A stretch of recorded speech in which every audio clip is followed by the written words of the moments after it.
Praise the Lord. जय मसीह की। प्रभु यीशु में आप सबको सलाम करती हूँ। मैं परमेश्वर के नाम को धन्यवाद करना चाहती हूँ कि परमेश्वर ने आज हमें ये सुंदर सा मौका दिया कि उपासना चैनल के द्वारा ये जो इनविटेशन दिया परमेश्वर ने कि हम फिर से एक बार ये ऑनलाइन सेशन में जुड़कर आप सब लोगों के साथ में प्रभु की महिमा कर सकें और उसकी उपासना कर सकें। और मैं उपासना चैनल और उनकी पूरी टीम को इस इनविटेशन के लिए धन्यवाद कहना चाहती हूँ कि उन्होंने ये इनविटेशन दिए ताकि मैं परमेश्वर के राज्य के काम को लोगों तक उसके नाम को पहुँचाऊँ इस माध्यम से। उसके लिए आपको धन्यवाद करती हूँ। मैं उपासना के ऊपर कुछ शब्द कहना चाहती हूँ। उपासना इज एक्चुअली वर्शिप, आराधना। उपासना एक ऐसी चीज़ है जो हृदय से निकलती है। प्रभु की उपासना, प्रभु की आराधना जो होती है हमेशा हमारे हृदय से आनी चाहिए।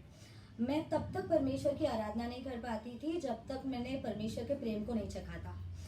हम अगर देखेंगे, अगर मैं इसे कुछ इलॉबरेट करना चाहूँगी तो इस वायुमंडल में हमारे परमेश्वर का, हमारे पिता का जो घर है, हमारा पिता जहाँ रहता है उसके आसपास एक सुगंध सारी जगह में फैला हुआ होता है। वो सुगंध उन लोगों का होता है जो लोग अपने हृदय को खोलकर अपने प्रभु परमेश्वर की उपासना करते हैं। अगर हम कोई भी काम करें हमारे ज़िंदगी की, कोई भले भले से काम करें और उसमें हम हमारी पूरी इच्छा शक्ति को ऐड ऑन क्यों ना कर दे, मगर अगर उन चीज़ों में हमारे प्रभु की आराधना ही माइनस कर देंगे ना तो वो परमेश्वर नहीं भाती है। आराधना एक ऐसी चीज है जो हम हमारे परमेश्वर को बेस्ट देना चाहते हैं उन चीजों के लिए जो परमेश्वर ने हमें दी है। हमें वो आराधना तब तक पूरी नहीं होती, हमारे परमेश्वर तक नहीं पहुंचती जब तक वो आत्मा तक कनेक्ट ना हो जाए। एक जेन्युइन और एक ट्रू आराधना वो है जो एक मनुष्य जब आराधना करता है, अपने प्रभु को खोजता है, तब वो प्रभु के साथ में संगति में जुड़ जाता है और आत्मिकता से उसके साथ जुड़ जाता है।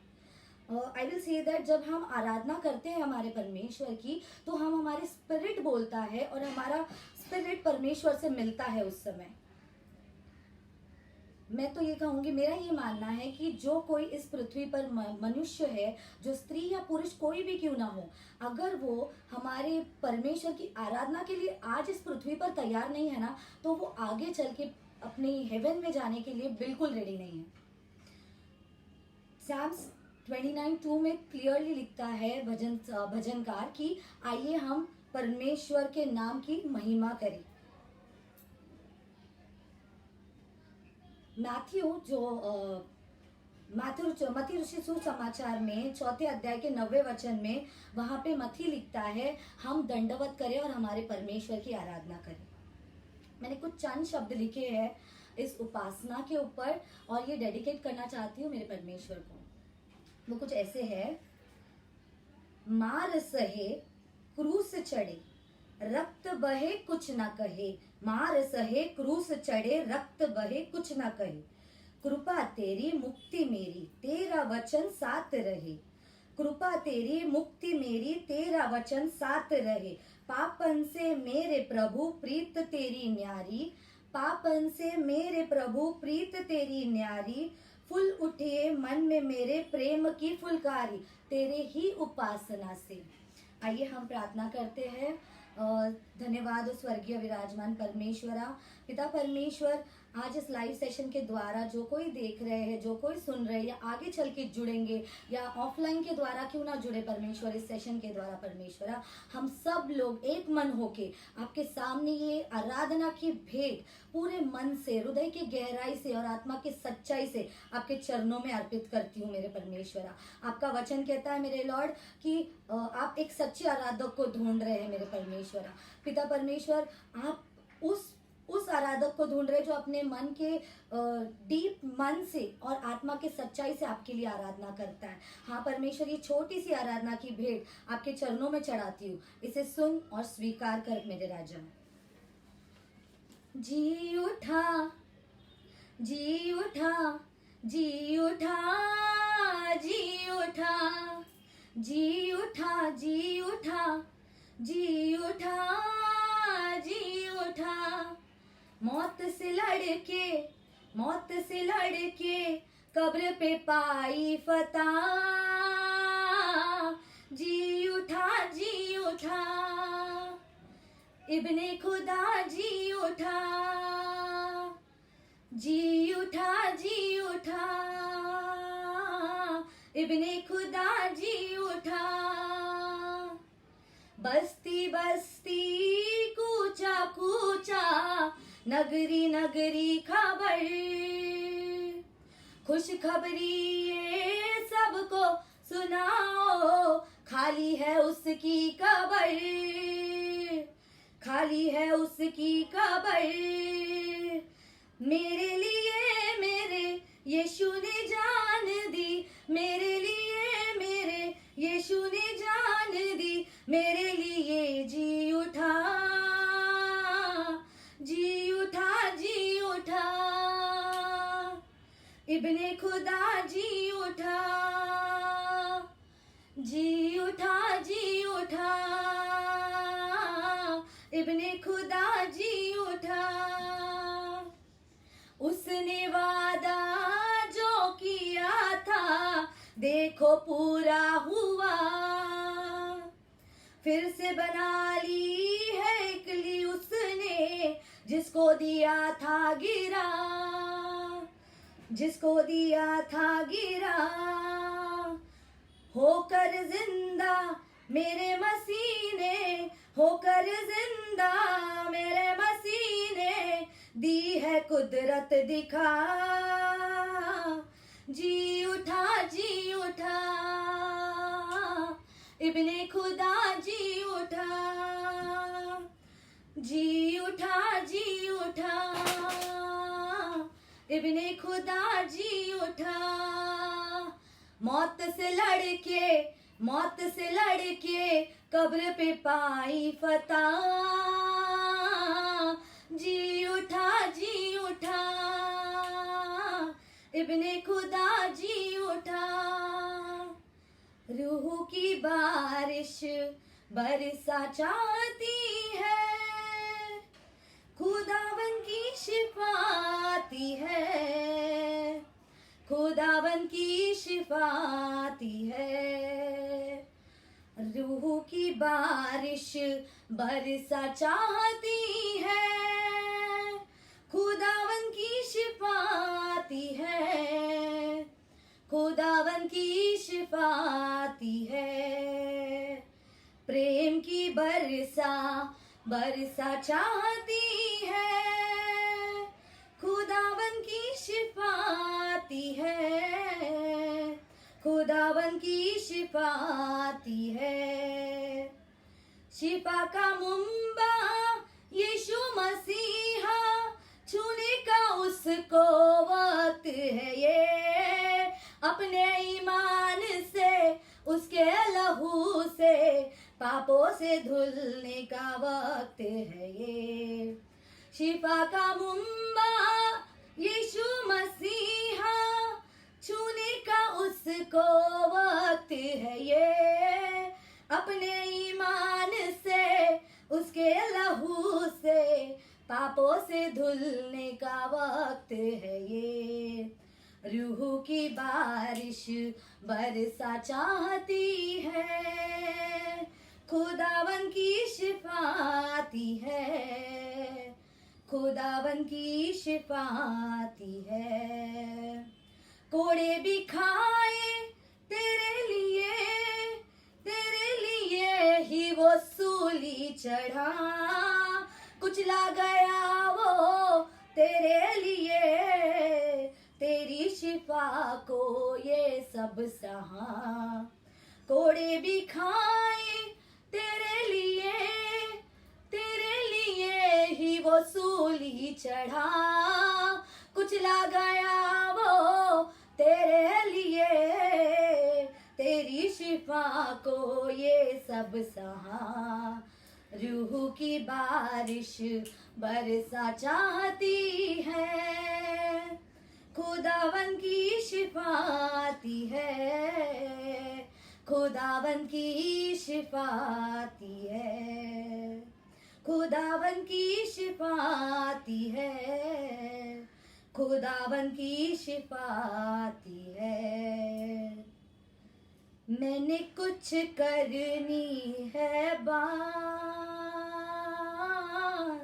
यीशु आज तेरे साथ। मैंने कुछ करनी है बात, यीशु आज तेरे साथ। रूह का ज़हूर दे, मसा भरपूर दे, रूह का ज़हूर दे, मसा भरपूर दे, अपना बढ़ा दो हाथ। मैंने कुछ करनी है बात, यीशु आज तेरे साथ। मैंने कुछ करनी है बात, यीशु आज तेरे साथ। तू जो कहे तो चश्मे जारी, फिर थम जाए तूफान भारी। तू जो कहे तो चश्मे जारी, फिर थम जाए तूफान भारी। तू जो कहे तो दिन का उजाला, तू जो कहे तो रात। मैंने कुछ करनी है बात, यीशु आज तेरे साथ। मैंने कुछ करनी है बात, यीशु आज तेरे साथ। तेरे नूर में बढ़ता जाऊं, दुश्मन पे मैं गलबा पाऊं। तेरे नूर में बढ़ता जाऊं, दुश्मन पे मैं गलबा पाऊं। मुझ में रहे तेरा नूर, मैंने कुछ करनी है बात, यीशु आज तेरे साथ। मैंने कुछ करनी है बात, यीशु आज तेरे साथ। मसाक से जोर मिलता है मुझे, हर एक बंधन खुल जाता है। मस्सा से जोर जो मिलता है मुझको, हर एक बंधन उससे है खुलता। मुझको तू छू दे, करम अपूर दे, मेरी बदल दे तू जात। मैंने कुछ करनी है बात, यीशु आज तेरे साथ।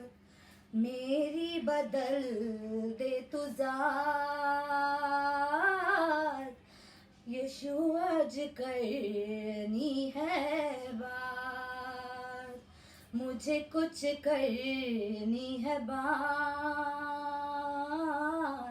यीशु आज तेरे साथ। यीशु आज तेरे साथ, यीशु आज तेरे साथ हो साथिया, यीशु आज तेरे साथ।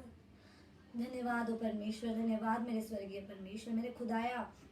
धन्यवाद करते पिता परमेश्वरा। परमेश्वर ये आराधना की भेंट आपके चरणों में रखी है परमेश्वर। हमारा ये विश्वास है आप इसे ग्रहण कर चुके हैं परमेश्वरा।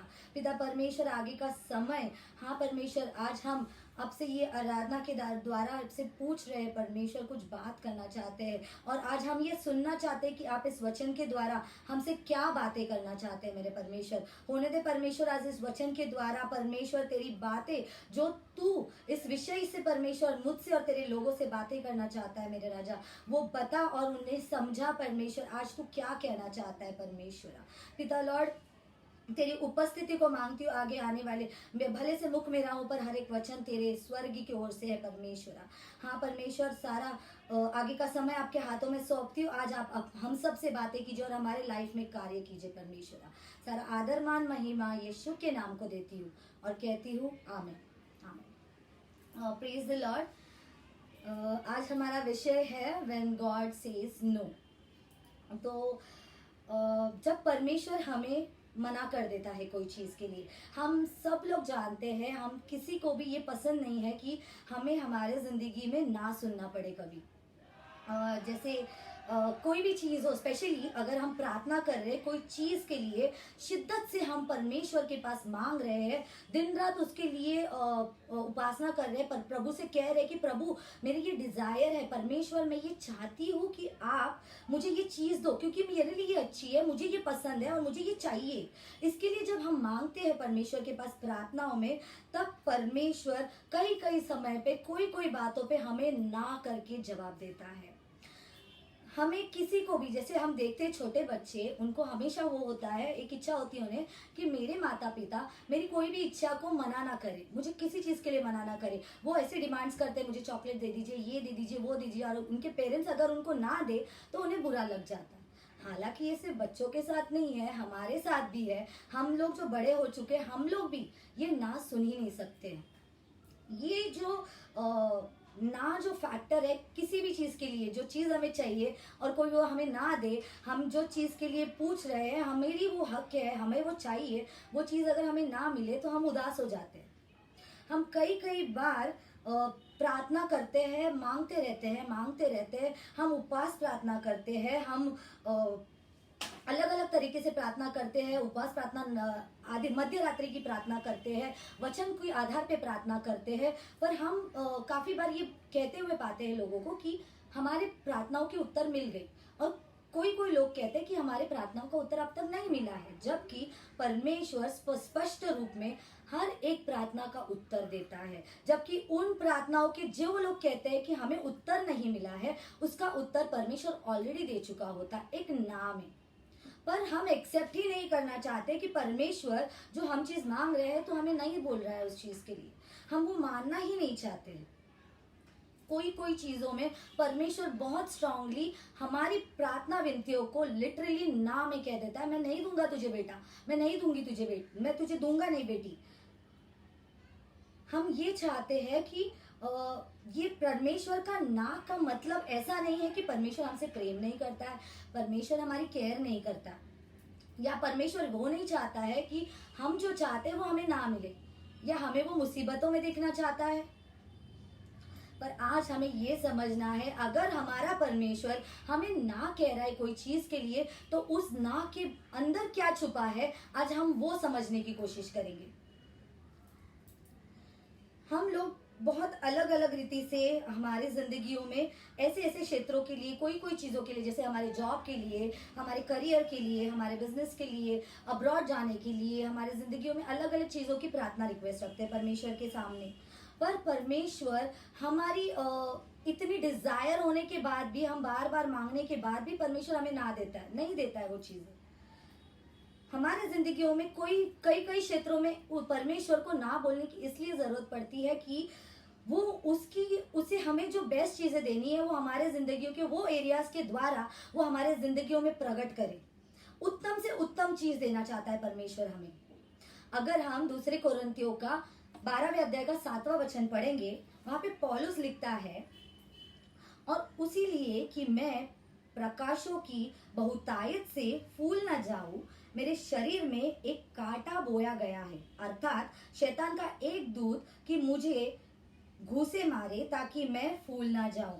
Praise God. पौलुस यहाँ कहता है कि परमेश्वर की ओर से एक दूत भेजा गया है मेरे पास, जो मुझे घूंसे मार रहा है, मेरे आत्मा में, मेरे शरीर में, मुझ में एक ऐसा कांटा बोया गया है जिसका मुझे तकलीफ हो रही है। हालांकि पौलुस लॉर्ड से तो ये प्रार्थना करता होगा, परमेश्वर मैं तेरी सेवा करता हूँ, मैं परमेश्वर ये घूंसे क्यों खा रहा हूँ, ये शैतान की ओर से ये दूत को मुझ पे क्यों भेजा गया है, मैं तो भला की तेरी सेवा में लगा हूं दिन रात। पर परमेश्वर जब ये चीज करता है, तब पौलुस की जिंदगी में परमेश्वर ने जब वो दूत भेजा, वो इसलिए ताकि वो फूल ना जाए।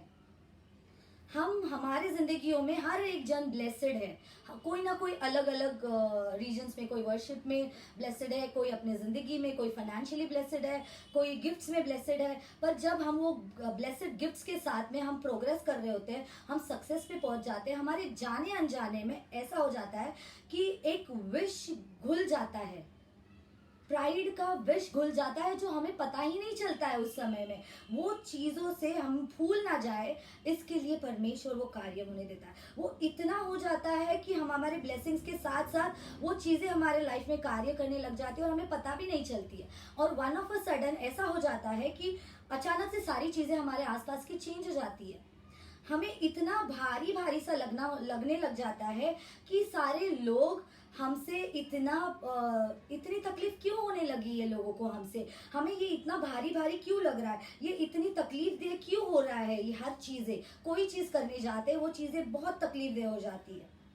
हम ऐसा हो जाता है कि हम वो चीजें बर्दाश्त नहीं कर पाते, बहुत हैवीनेस हो जाता है हमारे जिंदगी में, क्योंकि हम हमारे जिंदगियों में जाने अनजाने में टॉक्सिक हो चुके होते हैं वो चीज से, जो हम जान ही नहीं पाते हैं। वो चीजें बहुत सी बार अलग हमारे जिंदगियों में, अलग अलग जगहों पे, अलग अलग चीजों में हमें शांति नहीं मिलती है बहुत बार। और जब हमें चीजें शांति मिलती है, अच्छी सी शांति मिलती है, वहां हमारे पास चीजें ही नहीं होती है। कहीं कहीं तो हमें बहुत सारी चीजें होती है पर शांति नहीं होती है। जगहों पे जाते हैं हम अलग अलग, तो भी शांति प्राप्त नहीं होती है। और कभी कभी वो चीजें पाने के लिए हमारे पास शांति ही नहीं होती है। पौलुस उस समय जब उसे वो कांटा चुभाया गया था, जब उसे घूंसे पड़ रहे थे शैतान के दूतों के द्वारा, तब उसे कैसा लगता होगा, हम ये सोच भी नहीं सकते वो क्या चीजों से गुजरता होगा। मगर हम एटलीस्ट ये अंदाजा तो लगा सकते हैं वो क्या हो सकता है। शायद वो दो चीजें हो सकती है। उसकी पर्सनली वो बहुत ही दर्दनाक चीजों से जूझ रहा होगा, बहुत ही दर्दनाक होगा पर्सनली उसके लिए सब कुछ। और जब वो पब्लिकली जाता होगा तो उसके लिए वो अपमानित चीजें होती होंगी। हाँ, वैसे ही जैसे उसे मारा जाता था, वो जेल में जाता था, बड़े बड़े क्लेशों को फेस करता था। जिस शहर में प्रचार करने जाता था उसे लोग पीटते थे और उस शहर के बाहर फेंक देते थे। वो फिर भी प्रचार करना नहीं छोड़ता था। उसे जेल में डाला दिया जाता था, उसे बहुत क्लेश को सामना करना पड़ता था। पर फिर भी उसे जब वो अकेले में दर्दनाक चीजें उसके साथ होती होंगी, वो दर्दनाक चीजें वो भी हो सकती है उसके पर्सनल टेम्पटेशंस, या शैतान उसके शारीरिक दुखों से वो परेशान होता होगा, या कोई अपनी कमजोरियों में वो उसे कमजोर होता होगा, लॉर्ड से दूर होता होगा, अपनी कमजोरियों में कम होता होगा। वो ऐसी बहुत सारी चीजें होती होगी उसके साथ पर्सनली, जो बहुत ही उसके लिए दर्दनाक थी। और जब वो कुछ भी बाहर लोगों के बीच में जो सेवा करने के लिए जाता था, शायद पब्लिकली वो चीज उसके लिए अपमानजनित हो सकती है। जब जो कुछ कार्य वो करने जाता था, वहां पे हर लोग उसके, वो गांव जो शहर में वो जाता था, हर शहर के वो लोग उसके विरुद्ध हो जाते थे। उसे अपमानित होना पड़ता था कई कई जगहों पे। वो पीड़ा वो बर्दाश्त नहीं कर पा रहा था, वो दर्दनाक चीजों से वो गुजर रहा था। हमारा परमेश्वर कितनी अद्भुत तरीके से हमारे लाइफ को संतुलित रखता है। कोई भी मनुष्य इस पूरे पृथ्वी पर ऐसा नहीं है जिसे आसानी से कोई भी चीज मिल गई हो बिना दर्द से। ऐसा कोई भी इंसान इस पृथ्वी पर नहीं कह सकता है मेरे पास दुनिया की सारी चीजें मौजूद है, पॉसिबल ही नहीं है। क्योंकि परमेश्वर ने वो संतुलन बनाए रखा है। हर एक व्यक्ति को अपनी चीजें पाने के लिए दर्द सहना लाजमी है। उसे वो परिस्थितियों से, उस दर्दों से, उस हालातों से गुजरना कंपलसरी है। तब पौलुस वहां पे जब उसे ये तकलीफ हो रही थी, उसे घूंसे पड़ रहे थे शैतान के दूतों से, उस वक्त पौलुस दूसरे कोरिन्थियों के 12वें अध्याय के 8वें वचन में ये कहता है, उसे उसकी प्रार्थना अपने परमेश्वर के पास 3 दफे कर लेके आनी पड़ी थी। वहां लिखता है पौलुस, इसके विषय में मैंने प्रभु से 3 बार विनती की कि मुझसे यह दूर हो जाए। पॉल कहता होगा ना कितनी बार परमेश्वर से प्रार्थना में, जब पहली बार प्रार्थना लेके गया होगा तब उसने कहा होगा, परमेश्वर ये मुझे तकलीफ हो रही है, ये जो कांटा बोया गया है मुझ में, ये घूंसे पड़ रहे हैं मुझे शैतान की ओर से, ताकि मैं फूल ना जाऊं परमेश्वर, पर ये मुझे डाउन कर रहा है, ये मुझे झिंझोड़ रहा है, ये मुझे तकलीफ दे रहा है। परमेश्वर मैं तो तेरी सेवा करता हूँ दिन रात, मैं तो कई कई जगह पे जाके तेरे नाम की खलीसिया स्थापित की है मैंने, यहाँ तक कि पवित्र शास्त्र के नए नियम के कई सारी पत्रियां लिखी है मैंने, जिसके लिए जिम्मेदार मैं ही हूँ। परमेश्वर मैंने कई कई लोगों के लिए प्रार्थनाएं की है, उन मुर्दा कब्रों पे हाथ रख के उन्हें उठाया है तेरे नाम के सामर्थ्य से, तेरे नाम का सुसमाचार शहरों शहरों में लेके जाता हूँ और तेरी नाम की स्तुति करता हूँ। परमेश्वर मेरी सिर्फ एक ही विनती है परमेश्वर की, मुझे इससे निजात दिला। हाँ परमेश्वर, मैं फूल ना जाऊं इसके लिए तूने दिया है, पर परमेश्वर ये मुझे तकलीफ दे है, ये मुझे झिंझोड़ रहा है, ये मुझे भटका रहा है, मैं पूरे रीति से नहीं आ पा रहा हूं तेरे पास। उसे क्या पौलुस जो इतना कुछ कर रहा था परमेश्वर के लिए, उसे अपने खुद के परेशानियों के लिए 3 बार प्रार्थना करने की जरूरत थी? जिसने उन मुर्दा लोगों को जिलाया है, जिसने पौलुस ने, उसको क्या अपनी खुद की समस्या के लिए 3-3 बार प्रार्थना करने की जरूरत है? उसे तो नहीं जरूरत पड़ी थी मुर्दों को जिलाने के लिए 3 बार प्रार्थना करने की, पर फिर भी पौलुस ये कहता है कि परमेश्वर ये चीज मुझसे निकाल दे, ये मुझे बहुत तकलीफ दे रही है। ये वही अपोस्तल पॉल है जो शहरों में जाके अद्भुत अद्भुत कार्य परमेश्वर उसके द्वारा करता था, और वो शहरों को उलट पुलट हो जाती थी वो शहरें। ये वो परमेश्वर से बार बार कह रहा था, 3 बार के विनती में बार बार परमेश्वर से कहे जा रहा था, परमेश्वर प्लीज मुझे इससे बाहर निकाल। मैं ये नहीं कंप्लेंट कर रहा हूँ कि मैंने क्या सहा, मैं ये नहीं कह रहा हूँ आपसे कि मैंने तेरे लिए मार खाई, मैं जेल में गया, मैंने इतने क्लेश सहे, पर परमेश्वर मुझे उसके लिए कोई कंप्लेंट्स नहीं करनी, पर फिर भी एक गुजारिश करना चाहता हूँ, एक कर्म कर दे मुझ पे कि मैं इससे बाहर निकल जाऊं। परमेश्वर ये चीजें मुझसे निकाल दे, मुझसे दूर कर दे, मुझसे बर्दाश्त नहीं हो रही है। परमेश्वर तू जैसा चाहता, ये मुझसे दूर कर दे, ताकि ये लिमिटेशंस की वजह से मैं तू जैसा चाहता है वैसा नहीं कर पा रहा हूँ, तू जैसा मुझसे सेवा करवाना चाहता है मैं नहीं कर पा रहा हूँ, मुझसे ये निकाल दे ताकि मैं तू जैसा चाहता है वो सेवा करूँ, तू जैसा चाहता है वैसे बोलूँ, तू जैसे चाहता है वैसे रहूँ, तू जैसे चाहता है वैसे करूँ, और बेहतर से बेहतर तेरी सेवा कर पाऊं। ये मुझे डुबा रहा है, ये मुझे झिंझोड़ रहा है, ये मेरी आत्मा को दिन रात झिंझोड़ रहा है, परमेश्वर इसे निकाल दे। ये प्रार्थना रिक्वेस्ट 3 बार पौलुस परमेश्वर के पास ले गया, पर फिर भी परमेश्वर ने उससे क्लियरली स्ट्रांगली कह दिया, मैं ये नहीं करूंगा। हमारे पास अधिकार है, हम परमेश्वर के पुत्र है, पुत्री है, हमारे पास अधिकार है। जब हम प्रार्थना विनतियां लेके जाते हैं परमेश्वर के सामने, तो हम परमेश्वर को ऑब्जेक्शन कर सकते हैं, परमेश्वर क्यों मना कर रहे हो परमेश्वर मेरी प्रार्थना रिक्वेस्ट के लिए। हमारे पास ये भी अधिकार है कि हम परमेश्वर से कंप्लेन भी कर सकते हैं, क्योंकि वो हमारा पिता है। पर परमेश्वर के पास वो अधिकार है कि वो हमारी प्रार्थना विनतियों को उस अधिकार से खारिज कर सकता है जो हमारे लिए सही नहीं है। जब परमेश्वर हमें मना कर देता है, जब परमेश्वर हमें ना कहता है, तब हम लोग क्या करते हैं? जब हम अच्छी अच्छी वस्तुएं मांगते हैं कि परमेश्वर ये चीज़ बहुत अच्छी है मेरे लिए, ये मैं चाहता हूँ, मेरा बहुत दिल है, मुझे ये पसंद है, मुझे ये कैसे भी किसी भी हाल, किसी भी सूरत हाल ये चाहिए, आप मुझे दीजिए। पौलुस ने भी तो कोई ऐसे सेल्फिश विश तो नहीं मांगी थी परमेश्वर से, कोई ऐसे सेल्फिश प्रार्थना नहीं की थी परमेश्वर के पास में। यही तो मांगा था कि परमेश्वर वो तकलीफ, वो कांटा, वो तकलीफ से मुझे निजात दे दे, मुझे रिहा कर दे। तो परमेश्वर ने क्यों उसके रिक्वेस्ट को मना कर दिया?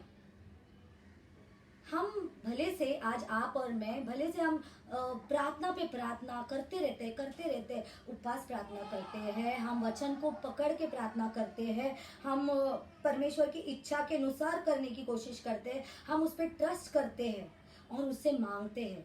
मगर परमेश्वर अगर हम जो चीज मांग रहे हैं वो देने के बदले अगर हमारे में से हमारी जिंदगी ही चली जाए तो परमेश्वर उस अधिकार से वो चीज हमें देने से मना कर देता है, उस प्रार्थना विनती को खारिज कर देता है।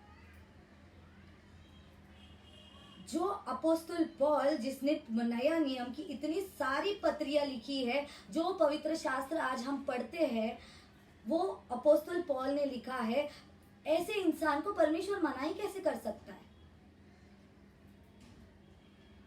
कैसे कर सकता है? ये प्रश्न आया था मेरे दिमाग में। तब परमेश्वर ने लूका रचित सुसमाचार में डॉक्टर लूक ने 22वें अध्याय के 42वें वचन में, जब यीशु मसीह ने खुद गत्समनी बाग में 3 बार परमेश्वर पिता के सामने प्रार्थना की थी, कि ये लिखा है 42 आयत में, यीशु मसीह खुद कहते हैं, हे पिता, यदि तू चाहे तो इस कटोरे को मेरे पास से हटा ले।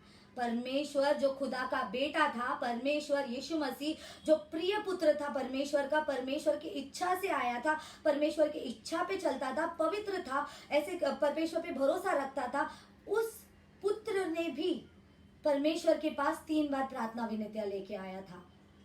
और वो भी यीशु मसीह भी अपने पिता की इच्छा को बदल नहीं सका।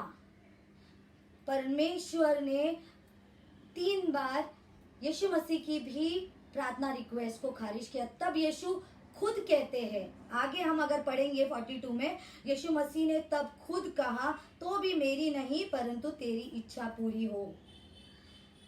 अगर वो परमेश्वर का बेटा था, वो परमेश्वर का लगते जिगर था, उसे भेजा गया था, इच्छा पे चलता था, सबसे प्रिय था, अगर उसे मना कर सकता है तो अपोस्तल पॉल कौन है? उस जिस रीति से यीशु मसीह ने 3 बार प्रार्थना रिक्वेस्ट परमेश्वर के पास, पिता के पास ले गया था, उसी रीति से पौलुस भी आया था।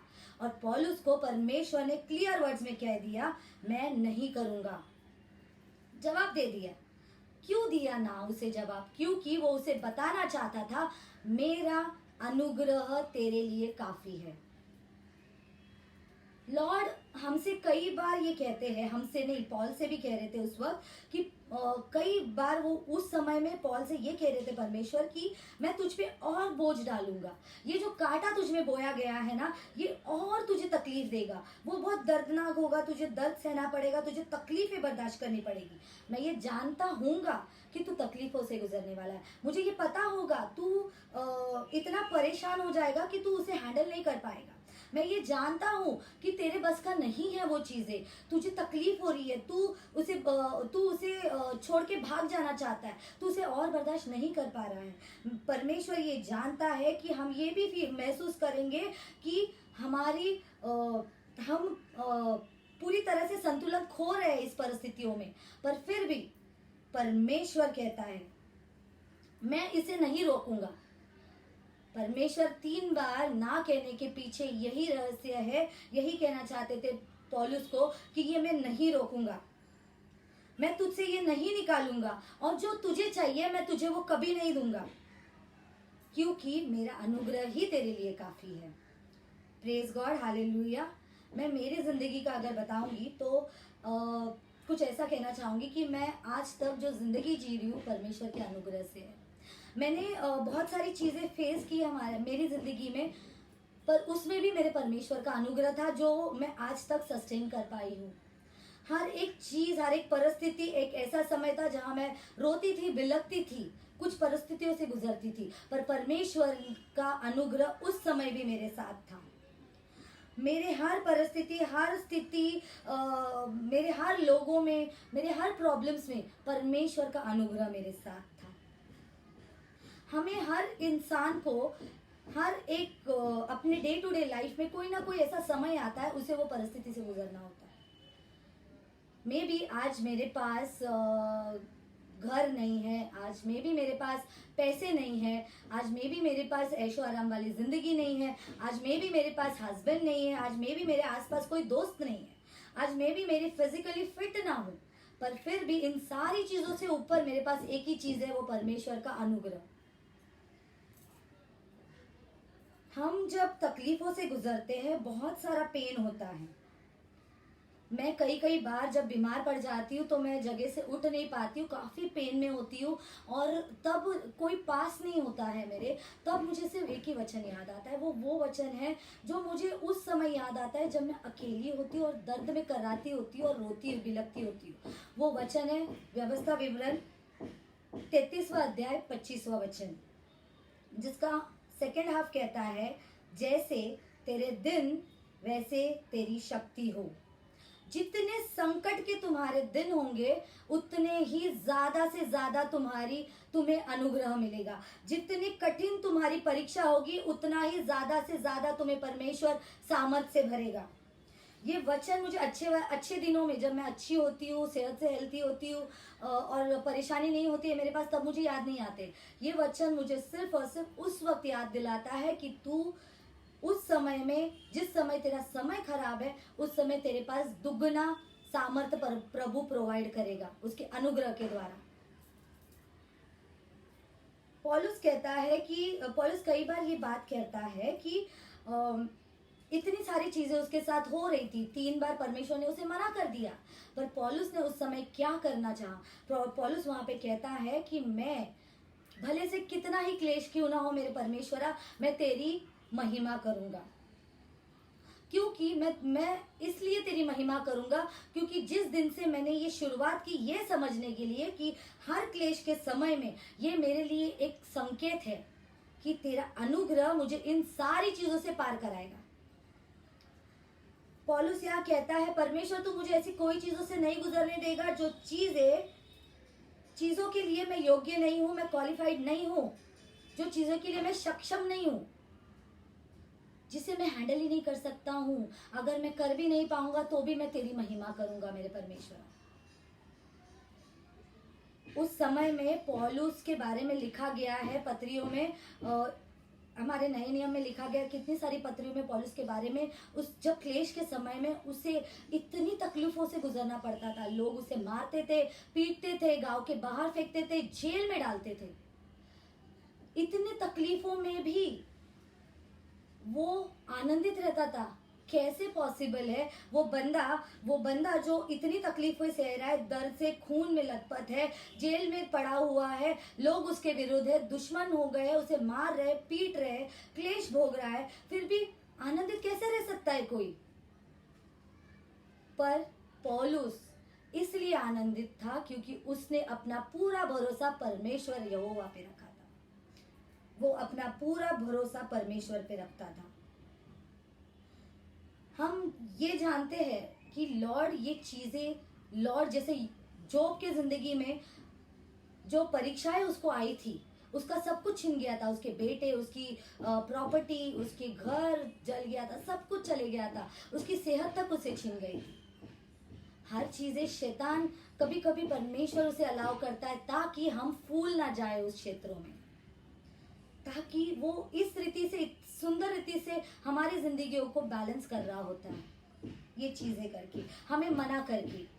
परमेश्वर ये जानता है हम किन किन परिस्थितियों से गुजरते हुए आए हैं और कौन से हालातों को हम जा रहे हैं और हमें तकलीफ हो रही है, पर फिर भी परमेश्वर ये कहता है, मैं तुझ पे और बोझ डालूंगा, जो कांटा मैंने तुझ में बोया है मैं और वो पिंच करूंगा ताकि तू सामर्थ्य में बढ़े, तेरी शक्ति बढ़े, तेरे सहने की शक्ति बढ़े।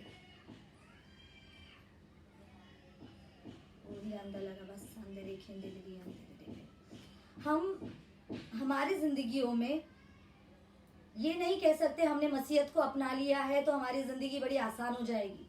It's not like that at all. हम मसीह में हैं, मगर हमें हमारा क्रूस प्रतिदिन उठाना है। मेरे प्रियो, मैं आपसे कहना चाहती हूँ, हम जब भी वो सिचुएशन में रहते भी है, जब हमारे साथ वो चीजें हो रही है, परमेश्वर जानते हुए भी हम पे वो भार डालना चाहता है ताकि वो हमें मजबूत करे। ऐसा नहीं है कि आपके जिंदगियों में कल को कोई प्रॉब्लम्स नहीं आएंगी। कल को आपके जिंदगियों में और ज्यादा तकलीफें आएंगी, और ज्यादा परिस्थितियों को आपको फेस करना पड़ेगा। पर आपको ये जानना है, उसके साथ साथ उसके डबल परमेश्वर आपको आशीष देने वाला है। उससे डबल आपको परमेश्वर उससे ज्यादा ताकत से भरेगा, सामर्थ्य से भरेगा, विजडम से भरना चाहता है। परमेश्वर आपको पूरे रीति से सामर्थ्य और शक्तिशाली बनाना चाहता है ताकि आप उसे फेस करो। और परमेश्वर आपकी जिंदगियों से, आपकी उन परिस्थितियों से अद्भुत अद्भुत कार्य करके उसकी महिमा पाना चाहता है मेरे प्रियो। और वो ये इसलिए करता है ताकि हम ज्यादा से ज्यादा अखंडित हो जाए। हमें ये आज ये जान लेना है, अगर परमेश्वर हमें ना कहता है, ऐसा हो सकता है कि आने वाले दिनों में हमें बहुत सारी परिस्थितियां फेस करनी पड़ती होंगी। हमें जो चीज चाहिए, जो हम सोचते हैं हमारे लिए अच्छी है, मगर वो हमारे आगे चलने के बाद हमारे प्राण के खिलाफ हो सकती है, तो परमेश्वर उसे हमें कभी नहीं देगा। परमेश्वर बहुत ही न्यायी परमेश्वर है मेरे प्रिय। परमेश्वर कोई भी चीज उसके बेटे और बेटी के लिए आगे चल के घातक हो सकती है, वो चीज के लिए वो अधिकार के साथ में उस प्रार्थना विनती को खारिज कर देता है। हमें ये जानना है कि कल को हमारे जिंदगी में ये पूरी कायनात हमारे अपोजिट हो जाएगी। अचानक से सारे लोग हमारे विरुद्ध खड़े हो जाएंगे। हमारे आसपास सारे शत्रु, सारी परिस्थिति, हमें फाइनेंशियल प्रॉब्लम हो सकती है, हमें हमारे रिश्तों में प्रॉब्लम हो सकती है, हमारे जॉब्स में प्रॉब्लम हो सकती है, हमारे बिजनेस में लॉसेस हो सकता है, कुछ भी हो सकता है। पर तब हमें ये जान लेना है, जिस वक्त हमारे साथ ये चीजें हो रही है, उस वक्त परमेश्वर के स्वर्गदूत सारे ओर से हमारे लिए आ चुके होते हैं। हालेलुया। जब परमेश्वर हमें ना कहता है, तब हमें परमेश्वर पे भरोसा रखना है। जब हमारे पास कोई जॉब नहीं होती है, तब हमें परमेश्वर पे भरोसा रखना है। जब हमारी शादी नहीं हो रही होती है, तब हमें परमेश्वर पे भरोसा रखना है। जब हमारे पास कोई घर नहीं होता है रहने के लिए, तब हमें परमेश्वर पे भरोसा रखना है। हमें जब परमेश्वर ना कहता है, तब हमें परमेश्वर पे भरोसा रखना है, क्योंकि हमारा परमेश्वर उत्तम देने वाला परमेश्वर है। वो हमें उत्तम सी उत्तम चीजें देना चाहता है, जो हम कभी समझ ही नहीं पाते हैं। हम वो उत्तम चीज लेने के बदले हम छोटी चीजों में फंस के रह जाते हैं और वही चीजों की डिमांड करते हैं हमारे परमेश्वर के पास, हमारी प्रार्थनाओं में।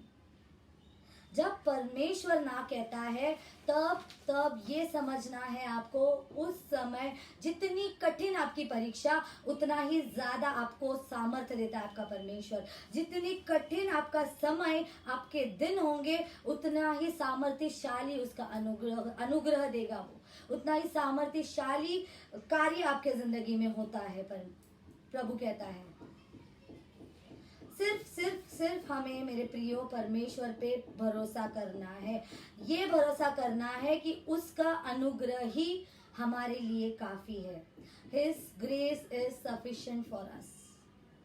हर एक इंसान जिंदगी में कभी ना कभी इन सारी चीजों से, मुश्किलात, हालातों से, परिस्थितियों से गुजरता है, और गुजरना पड़ता ही है। लेकिन हमें ये जानना है कि हम कभी नहीं हारेंगे, हम जीतेंगे। कब? तब जब हम हार नहीं मानेंगे उस परिस्थितियों में।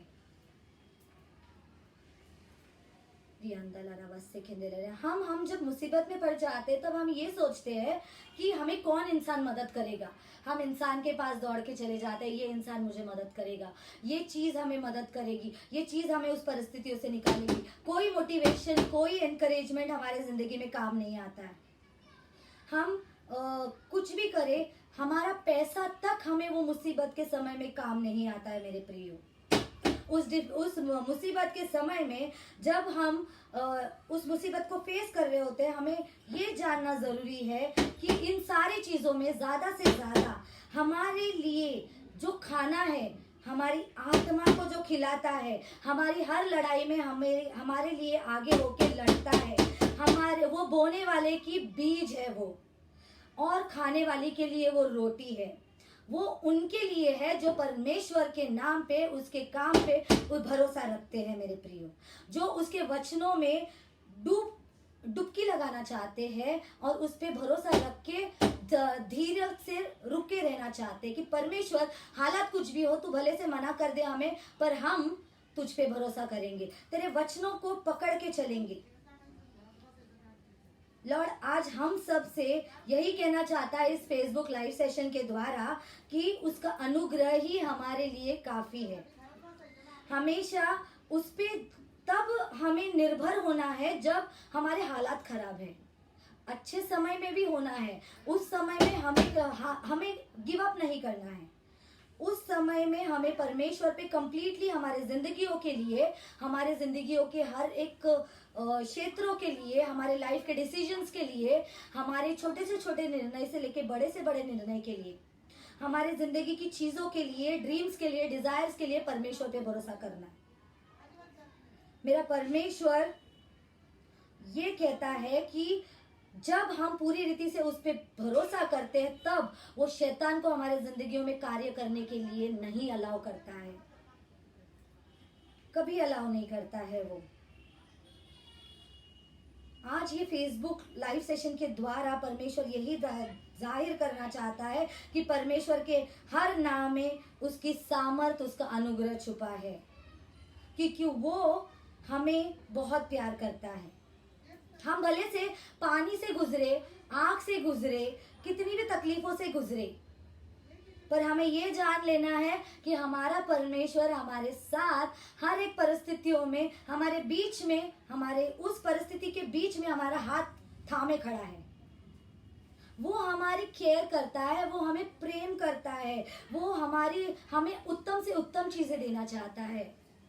वो ये नहीं चाहता है कि हम मुसीबतों में पड़े, इसके लिए वो हमेशा हमारे मध्य में रहता है। सिर्फ और सिर्फ हमें प्रार्थनाओं में नियंत्रण बने रहना है। और ये इस ऑनलाइन माध्यम के द्वारा, इस वचन के द्वारा आज परमेश्वर यही आप लोगों के साथ शेयर करना चाहता है कि उसके अनुग्रह को थामे रखिए। उसके अनुग्रह ही हमारे लिए काफी है। उसके अनुग्रह से बढ़ के कुछ नहीं है। उसके अनुग्रह में सामर्थ है जो हमें झिलाता है। उसके अनुग्रह में सामर्थ है जो हमें चलाता है, जिसने हमें आज दिन तक जीवित रखा है। उसका अनुग्रह ही है जो हमें हर मुसीबत में खड़ा करता है। उसका अनुग्रह ही है जो हर मुसीबतों से हमें पार कराता है। उसका अनुग्रह, उसका प्रेम सारी चीजों से बढ़कर है मेरे प्रियो। आइए हम प्रार्थना करते हैं। परमेश्वर, मैं आपसे प्रार्थना करती हूँ मेरे प्रभु यीशु मसीह के नाम से मेरे पिता, आज जो कोई ये लाइव सेशन को सुन रहे हैं, देख रहे हैं, या फिर आने वाले समय में मेरे परमेश्वर इसे सुनेंगे और देखेंगे परमेश्वर, उन किसी की भी जिंदगी में अगर परमेश्वर वो अंत के छोर पे खड़े हैं, परमेश्वर उस तट पे खड़े हैं जहाँ पे वो अपना पूरा विश्वास खो चुके हैं, शायद उनके जिंदगियों में बहुत बुरी परिस्थितियां हुई होंगी, शायद उनकी प्रार्थनाओं का उत्तर ना में आया होगा मेरे परमेश्वर, शायद उन्होंने धोखा खाया होगा, उनके साथ कुछ बुरा हुआ होगा, उनकी जिंदगी बर्बाद हुई होगी परमेश्वर, वो उनके विश्वास में पूरी तरह से टूट गए होंगे मेरे राजा। जो कुछ भी क्यों ना हो परमेश्वर, उन सारे लोगों का परमेश्वर आज यीशु मसीह के नाम से तू विश्वास को बढ़ा। जो कोई सोच रहा है परमेश्वर कि मैं आज मेरा अंत हो चुका है, मैं एक लूजर हूँ, मैं कुछ नहीं कर सकता हूँ मेरे जिंदगी में, मैं थक चुका हूँ, मैं अब ये बर्दाश्त नहीं कर पा रहा हूँ, मैं इसे फेस नहीं कर पा रहा हूँ, I want to quit it. मेरे लॉर्ड, मैं आज से आपसे मांगती हूँ परमेश्वर, हर उस आत्मा को जिसको आज परमेश्वर इस छोर पे खड़ा है, उस अंत पे खड़ा है परमेश्वर, उस आत्मा को तेरे सामर्थी और पुनरुत्थित नाम से परमेश्वर फिर से झिला दे राजा। मैं परमेश्वर तेरे नाम से परमेश्वर हर अंधकार के शक्ति को फटकारती हूँ, रिबुक करती हूँ, हर एक शैतान के कामों को, उसके डीमंस को, हर एक अंधकार में रात्रि के समय के विचक्राफ्ट को, डिप्रेशन की आत्मा को, सुसाइड की आत्मा को, फ्रस्ट्रेशन की आत्मा को मैं अभी के अभी फटकारती हूँ यीशु के सामर्थी नाम से। निकल जा और उस नर्क में जाके जल जा परमेश्वर। आपके जितने भी लोग आज परमेश्वर इस प्रार्थना में जुड़े हैं या जुड़ेंगे, उनके जिंदगियों में अगर शैतान ने अगर बुरी परिस्थितियों से जड़ पकड़ी है मेरे राजा, तो होने दे परमेश्वर, तेरे सामर्थ्यशाली हाथों से उस जड़ को उखाड़ दे और उनको मुक्त कर दे मेरे प्रभु। हाँ प्रभु, सारी महिमा हम तुझे देते हैं मेरे राजा। परमेश्वर, मैं यीशु के नाम से सारे लोगों पे आशीष मांगती हूँ, शांति मांगती हूँ, आपका सामर्थ मांगती हूँ, आपका विजडम, नॉलेज और अंडरस्टैंडिंग मांगती हूँ, आपका प्रेम मांगती हूँ, आपका पेशेंस मांगती हूँ, आपका आनंद मांगती हूँ, आपकी भरपूरी तरह मांगती हूँ, आपके रूह के सारे फलों को मांगती हूँ मेरे प्रभु। हाँ परमेश्वर, आज हम ये स्वीकार करते हैं कि परमेश्वर हम कभी डूबेंगे नहीं मेरे राजा। हाँ परमेश्वर, हम हमेशा तेरे साथ साथ चलेंगे, कुछ भी क्यों ना हो परमेश्वर, भले तेरे ना हो, हाँ हो या कोई भी परिस्थिति हो, तेरे साथ मेरे राजा परमेश्वर हम सदैव खड़े रहेंगे, तेरे वचनों को पकड़े रहेंगे मेरे खुदाया। Thank you lord. परमेश्वर, हम तुझ पे और सिर्फ तुझ पे भरोसा रखेंगे। हम यहाँ वहाँ नहीं दौड़ेंगे, हम क्विट नहीं करेंगे परमेश्वर। हम ये आज इस वचन के द्वारा तूने हमसे कहा है परमेश्वर, तेरा अनुग्रह ही हमारे लिए काफी है मेरे राजा। भले से हम नहीं जान पाए कि क्या परिस्थिति हमारे आसपास हो रही है, क्यों लोग हमसे खफाए, क्यों हमारे दुश्मन बने पड़े हैं, क्यों वो परिस्थितियां खराब हो रही है, हम कितना भी अच्छा करने जाते हैं पर क्यों परमेश्वर हर चीजें उल्टी हो जाती। हम भले ही ना समझे, भले ही परमेश्वर हम आंसू में रहे, बिलखते रहे, रोते रहे, पर परमेश्वर हम आज इस वचन के द्वारा जो आपने हमसे बातें की है कि तेरा प्रेम हमारे साथ है, तू हमेशा हमारे साथ है मेरे परमेश्वर, तेरा अनुग्रह हमेशा हमेशा हमारे साथ है परमेश्वर, और सिर्फ तेरा अनुग्रह ही काफी है हम हर परिस्थितियों को मात देने के लिए, हर परिस्थितियों से निजात पाने के लिए मेरे राजा। परमेश्वर, हम जानते हैं हम तेरे पास बहुत बार आ चुके हैं परमेश्वर, हमारी प्रार्थना विनतियां लेके मेरे परमेश्वर। जब कभी हमें लगता है कि परमेश्वर हम ये मांग रहे तुझसे बार बार, इसकी जरूरत है, ये मुझे चाहिए, किसी भी हाल में चाहिए परमेश्वर, जब तू ना कहता है हम उससे परमेश्वर डिमोटिलाइज नहीं होंगे परमेश्वर। हम ये जानेंगे कि हमें फिर भी तेरे नाम में तू कुछ अद्भुत देना चाहता है, उससे उत्तम देना चाहता है, क्योंकि तू हमसे प्यार करता है। तू हमारे सारे परिस्थितियों में, उस परिस्थितियों के मध्य में हमारे साथ हमारा हाथ थामे खड़ा है। तू हमारे लिए सारे मुसीबतों के पहाड़ को उखाड़ फेंकता है मेरे राजा, मेरे परमेश्वरा। हम ये आज स्वीकार करते हैं, हम कोई भी परेशानी में, परिस्थिति में रहेंगे, हम ये ना भूलेंगे कि तू हमारे साथ था, हमारे साथ है और सदैव हमारे साथ रहेगा। हम ये विश्वास करते हैं परमेश्वर, तू आज इस लाइव सेशन में मौजूद है और तू सारे देखने सुनने वालों को तेरे सामर्थ्यशाली हाथों से ब्लेस कर रहा है परमेश्वर। धन्यवाद हो परमेश्वर। सारा आदर, मान, सम्मान सिर्फ और सिर्फ यीशु के एकमेव नाम को, पुनरुत्थित जलाली नाम को देते हैं और कहते हैं आमीन, आमीन, आमीन। Thank you so much Upasana channel और आपकी पूरी टीम।